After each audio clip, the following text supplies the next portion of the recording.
Thank you, Ravi. Mr. Anil K. Sinha, Vice Chairman of Bihar State Disaster Management Authority, Major General Shiv Kumar, and all the other delegates here. This event, this seminar on security, or more about IT and security, I think is acquiring a lot of importance in the last few years.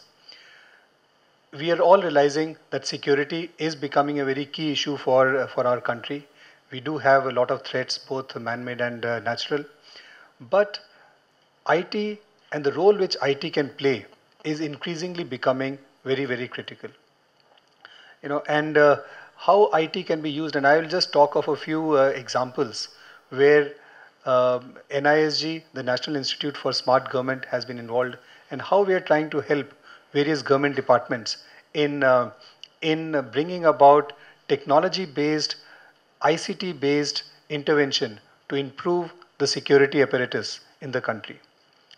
One of the major projects that we were involved in was the IVFRT project, the Immigration, Visa, Foreigners Registration and Tracking System. And the project was acquiring a lot of importance when we found that people like David Headley came into the country and they were able to come in, they were able to get visa, and nobody knew how the visa got issued to him, how he entered multiple times in the country, and all the other related problems which happened. And that was a time when the government of India decided that can we really bring in a significant computerization in the entire process of foreigners coming into the country. It's not just a question of issuing the visa, because a person can go to any of the consulates. You may know that this person is not to be issued visa in Canada, for example, but is the same information available at Singapore? Is it available in Nepal? It may not be. And a person could apply for a visa in any of the countries, and if information is not shared, a visa could be issued to him from some other consulate. The visa is issued when the person comes in. Are we able to link at the time of immigration that this is the person to whom visa was issued for so many days, and now he has entered the country? And after that, what happens? The foreigners have to be tracked. Are we able to track them effectively while they are registered here? Some of the foreigners have to register with the police department.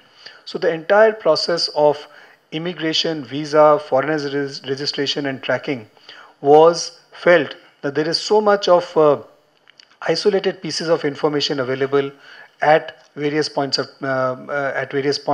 but across the world, because visas are issued at consulates across the world. Is information sharing available? Are we able to track it? And that is one of the major projects which NISG got involved in how we can ensure that only authorized persons can enter the country, and when they enter, we are able to track of what they're doing and what they're not doing, and when they're going out, are we able to see that, then when they're going out, etc., and we are able to manage all these aspects of foreigners coming into the country.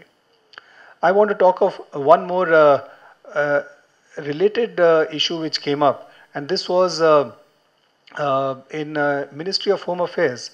They came up with this issue of we have the explosives in the country which are manufactured for legitimate purposes, for mining, for road construction, etc. And this is all a very significantly licensed commodity. Who can manufacture, who can transport, who can use these explosives. But several months ago, I think almost a year ago, several hundred tons of these explosives went missing. They went from some place, they were supposed to reach some other place, and they didn't reach there. What happened? Where did they go? Did they fall into some terrorist hands? Did they get into some other Naxalite kind of a situation? Because we know that if these explosives, several trucks got missing, they went from one place, but the trucks went missing. And this could be a very dangerous situation. We all know if several trucks of explosives go missing, what all havoc it could cause. And again, the Ministry of Home Affairs came up with this situation, that how are we able to track movement of explosives? Can we really make sure that when explosives are being sent from point A to point B, they reach their desired destination? Otherwise, somebody will just realize that they could get diverted for illegal purposes. And whether it is physical security of having a security guard along with the movement of explosives, or whether it is GPS and other kind of a vehicle tracking system, a lot of other initiatives can be brought in to ensure that a major device like explosives, these kind of things are tracked properly. Otherwise, it can lead to major disaster situations. But technology alone is not going to make a difference. It's also a question of how do we use technology effectively. Very often in some of our some departments we find that technology just gets used for the sake of technology. And I'll give one example of Bureau of Civil Aviation Security. And I was talking to the person, to the head of that Bureau of Civil Aviation Security, and he said that our job is to ensure that only authorized people are entering some of the critical airports in the country.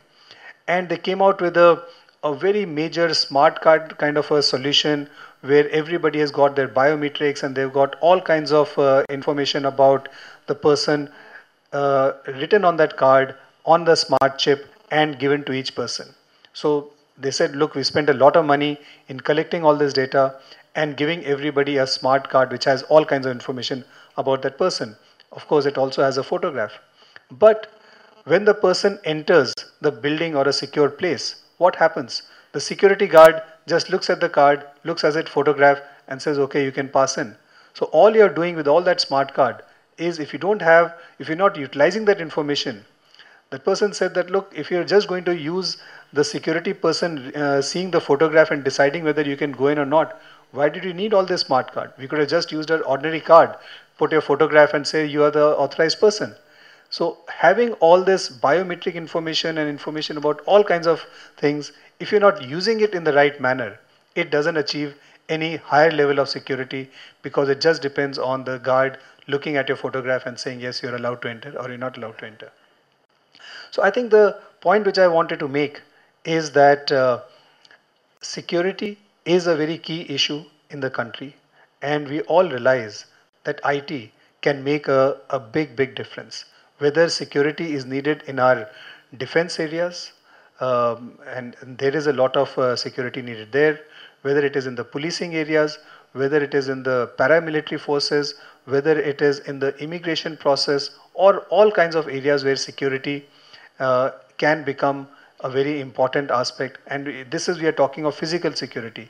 When you start talking of digital security, about attacks happening not just through people coming in, but attacks could also happen by somebody attacking your website and your other kind of installations. We have seen in Iran how some of the nuclear plants there was an attack on some of the nuclear plants to disable them using only some kind of a computer virus and worms, which would start disabling major installations like nuclear plants. So there is a lot of IT involvement in security, both physical and digital security.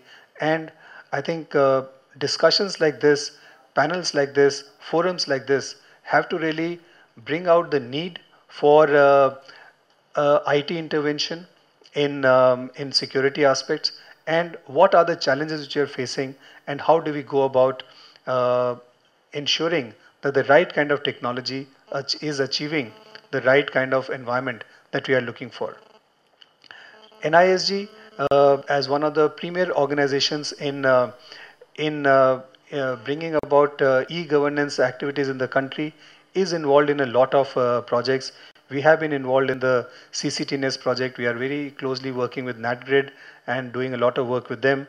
We are also working with the NIA. And our job really becomes understanding the problem, trying to understand what the challenges you are facing, how can we bring about the best processes, the worldwide best processes to transform the security apparatus, and helping you put up a PMU and making sure that we also build the capacity in various departments with right kind of people, with the right kind of training modules, etc., change management, so that the department is able to absorb technology and is able to appreciate and take benefit of the technology interventions which are needed. So I think it is these are the elements which we are going to discuss today. How we can make our country a much more secure place for us, for all of us, using IT. And I think IT will play a very significant role. And I'm sure that this conference has been organized. It's a second or third year that this conference has been organized, and I'm sure it will bring up various other aspects of how IT can make a big difference in making the country a much more secure place for all of us. Thank you very much.